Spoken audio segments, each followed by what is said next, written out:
So today I'm going to show you how to fix Roblox game client has stopped working error and walk you through the steps that usually solve this problem fast.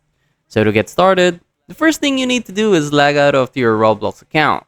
Click the gear icon at the top right hand corner of Roblox, then log out. Then you need to restart your PC to make sure everything resets properly.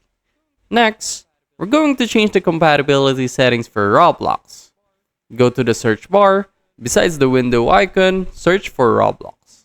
Right-click the Roblox app and select Open File Location. This will open a folder of 2 Roblox files.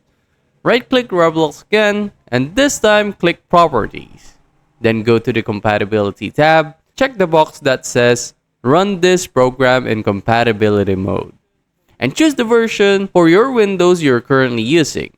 After that, check Disable Full Screen Optimization, and also check Run this program as an administrator.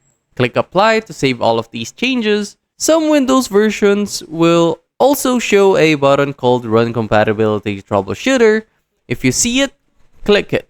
Windows will scan for problems related to Roblox and automatically apply fixes if needed. If the issue still isn't resolved, the next step is to update your graphic card's driver.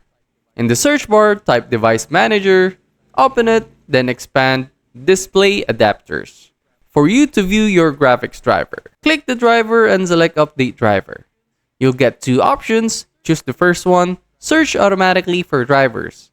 Once the update is complete, restart your PC again and try opening Roblox. Follow all of these steps and you should be able to fix the game client has stopped working error and get back to it.